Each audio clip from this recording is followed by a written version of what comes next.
welcome back to See and Free Studio. It's great to have all of you here. This is the place where we like to talk about what makes us unique, special, and different. And my next guest knows a lot about helping people to do just that as they form up what they want in their career. Christine DiDonato is founder of Career Revolution, Inc., a LinkedIn learning author and author of Get There Faster, the no-nonsense, no-fluff guide to the career you want. She's an innovator in emerging leader development, empowering a new generation of employees to become next-generation leaders. She's recognized as a leading expert in her field and has been featured in Time, Money, Forbes, Human Capital Institute, and USA Today. She is my friend. She's joining us from San Diego. Welcome, Christine. Hi, Jen. How are you? I'm good. I'm so glad you're here. Me too. Happy Friday. Yes. So Christine, tell everybody, where you are and what you're doing these days.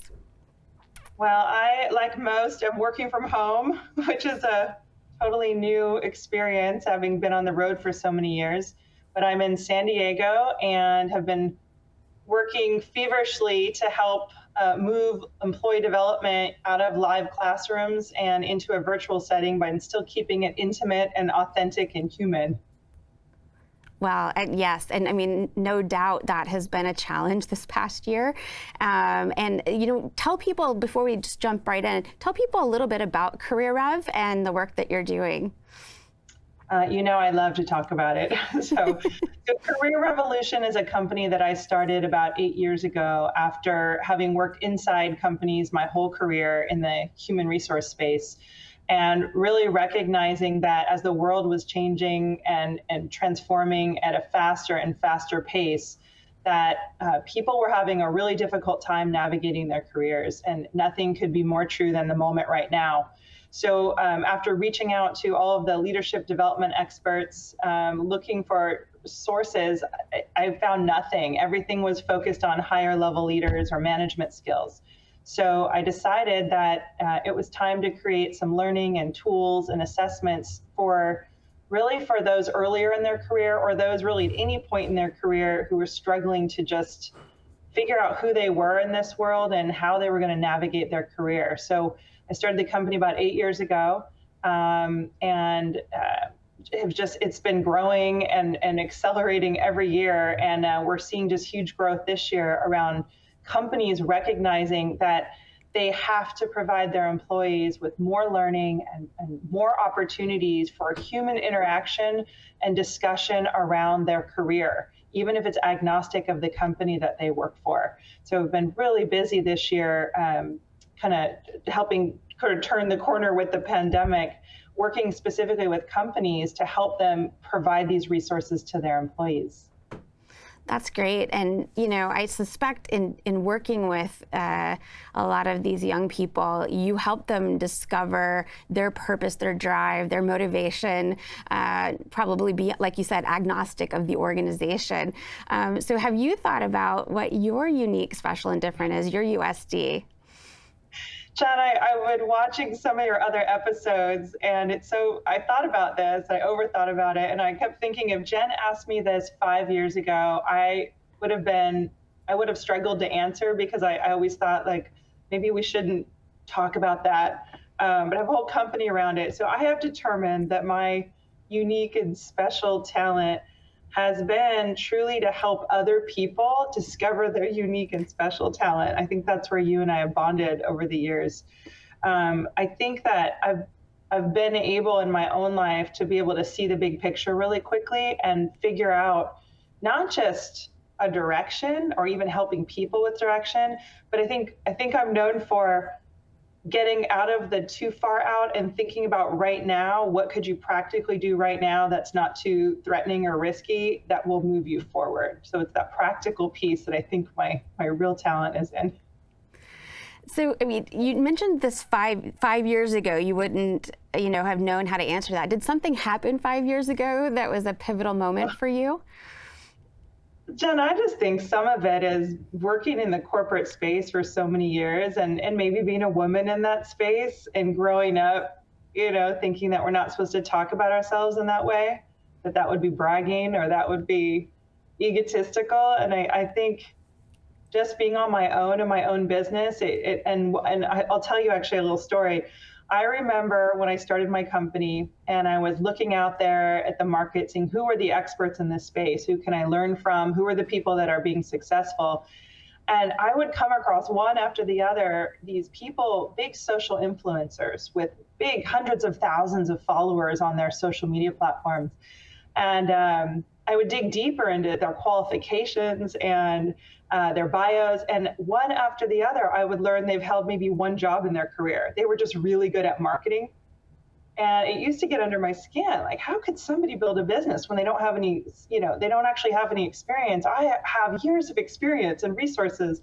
And it finally occurred to me that we have to be our own advocates and we have to be able to articulate that to be successful. And so I think the more I saw these people that I didn't think were qualified making successful businesses, that if I actually was qualified, I should talk about what it is that makes me qualified or makes me special. So I think that lit a little fire under me 5 years ago with this business. Yeah, and I'm experiencing a little bit of that myself. You did mention we're kind of kindred spirits. We found each other, and we do have this shared motivation to help people kind of find themselves and follow their dreams. But doing that for yourself can be really hard, I think, sometimes. And two, being comfortable with your own brand, and you've obviously had to do that in order to start your own company, and now you're you've an author in different formats. So has there been any particular hurdle or challenge that you've gone through to be comfortable? Yeah, Jen, it's an ongoing battle, and I know you and I have chatted about this. I really love doing the work. I love training and development and facilitation and figuring out real solutions for people. I don't love the personal brand strategy and posting on social media and all that stuff. And I've hired people over the years who keep saying, it's about being authentic.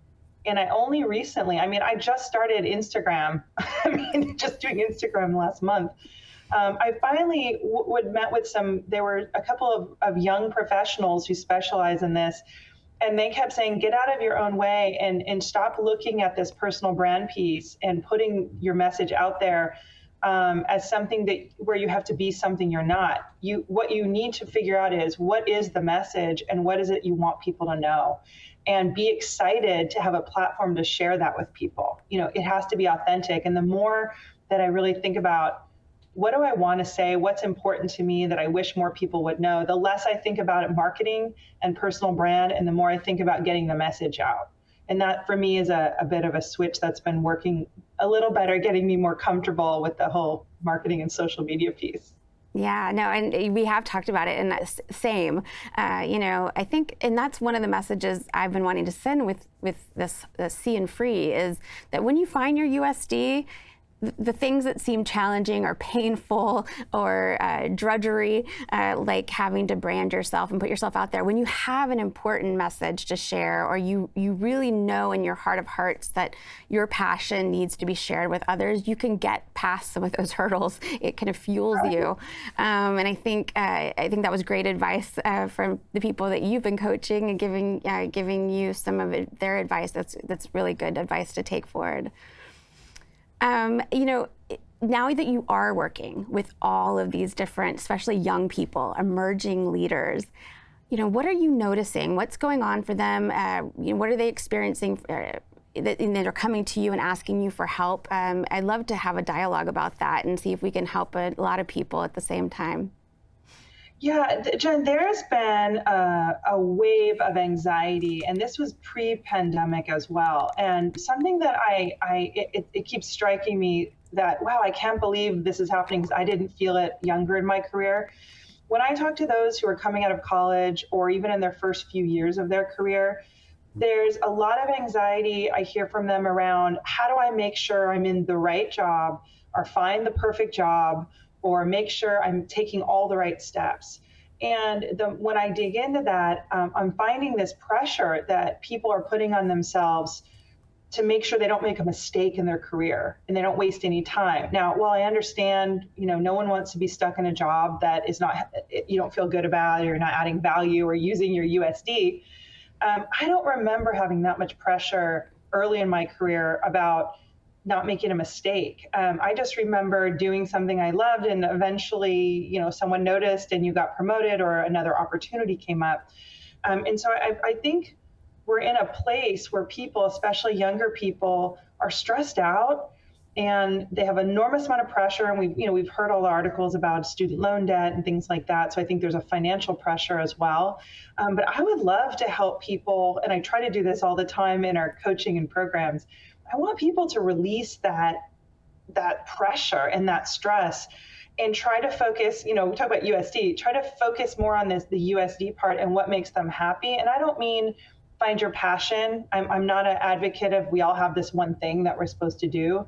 I think it's more about what are you curious about and where are you getting energy, and helping people navigate through that lens.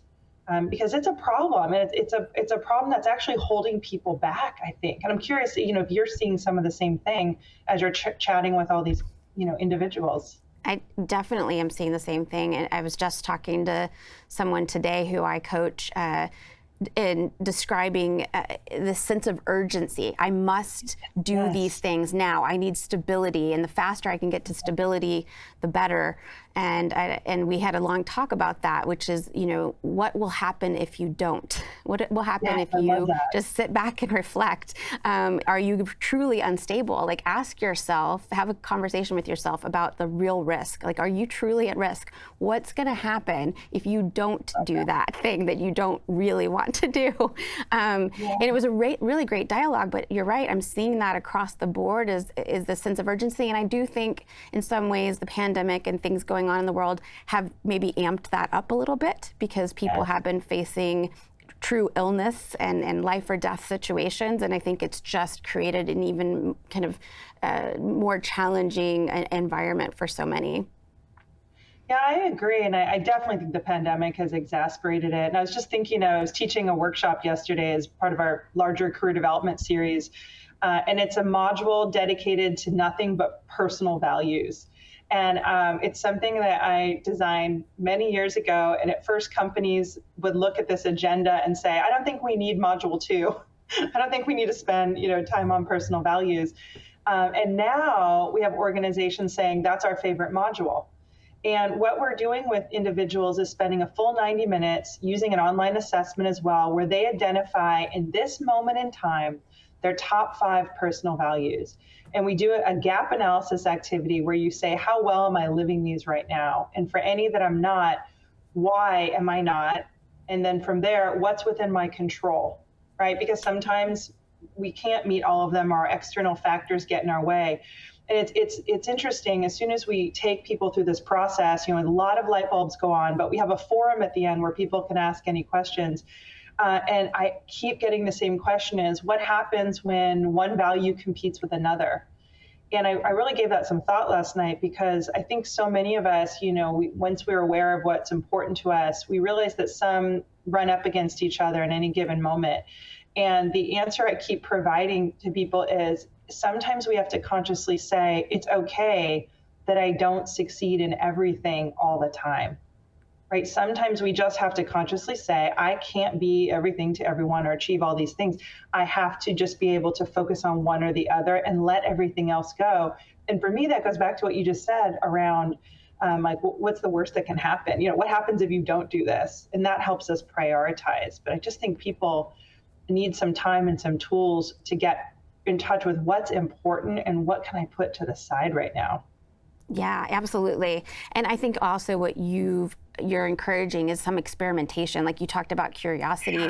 And I tell people too, because a lot of people they want career opportunities, but when you ask them what they want, they can't actually answer that. They're not clear what they actually want. And so I always tell people, I'm like, that's fine. Then do a lot of different things and figure out what you don't want. Sometimes it's okay to try different things and rule other things out. And sometimes that's how you get to what you want, versus having this really solid, methodical plan to get to your destination. That doesn't happen for many of us. And I certainly know it wasn't for me. Yeah, and it's so interesting. I still think there's a myth or a mentality around, I'm supposed to, one day I'm going to discover this thing, and this thing is going to be my calling, and everything will be clear. I still don't have that one thing. I can't, I imagine I'm going to evolve and change over the years. My business will evolve and change according to things that come my way that spark my curiosity, right? And if we could just release that pressure, I have to imagine the majority of the population just isn't a thing that they become. Some, we know some are musicians or doctors or maybe a lawyer, but for the masses of us, we're experimenting every day. And if you could just look at life that way, it'd be a lot easier. Yeah, absolutely. This is the part, well, since you've been watching the show, I get to this part where I ask a random question and you get to select. You get to select between 1 and 25, and then I'll tell you what your question is. So what would you like to select? Well, I keep seeing the number 11 everywhere, so let's go with 11. Oh, great. I love this question. If you had no obligations and no belongings, what would you do? Oh, that's a hard one. No obligations and no belongings. Well, I have this calling. Oh gosh, like most, I love traveling and I miss traveling. But I've always envisioned that at some point in life, I would go rent a house somewhere in Italy, and I would just go by myself at first, and figure the rest out when I got there. So I keep having that. I hope that moment comes. I think I would do that, Jen. I don't have a lot of purpose, just to be somewhere different, to try it and live a different life for a little while. I think that's great. And attainable, my friend. I think you could actually do that. Just pretend, just go. Maybe not yet, but soon. One of the reasons you can't go just yet is because you wrote a book and published it recently called Get There Faster. Can you tell everybody a little bit about the book so that if they're wanting some good advice to get their career moving, that they can pick it up and read it? Yeah, and thanks for bringing that up. Speaking of personal brand, I wrote a book and never tell anybody about it. It's like I finished it and I'm going to move on. The book I wrote in this career development space because I kept reading books in this space and they were all good. They all had some career advice stories, but none of them, in my mind, addressed the foundational elements of what people need to do, the actual activities. I love tangible, the questions to answer, the people to talk to, activities to create a clear direction. So I wrote this book based on my company's training program, Accelerate Me, where it takes the reader through 5 specific steps that happen before you start applying for jobs or make a career change or figure out what your, quote, passion is. And I launched right after it a workbook.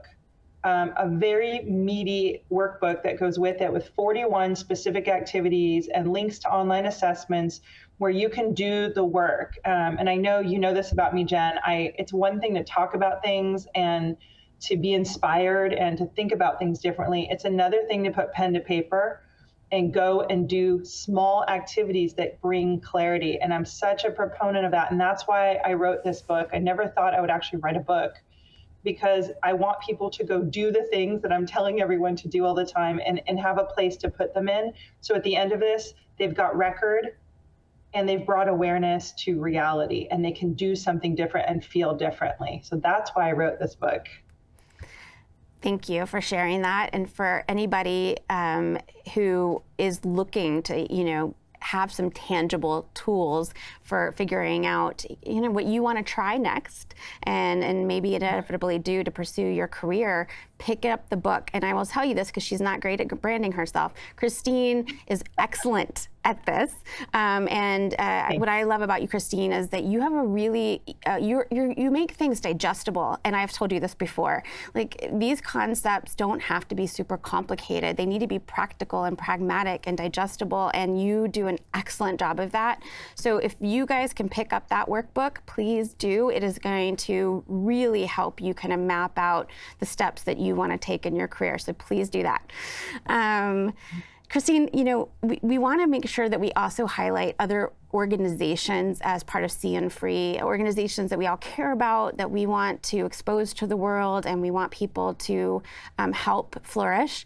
And you have chosen Habitat for Humanity. Would you share with everybody why that's important to you and a little bit about the organization?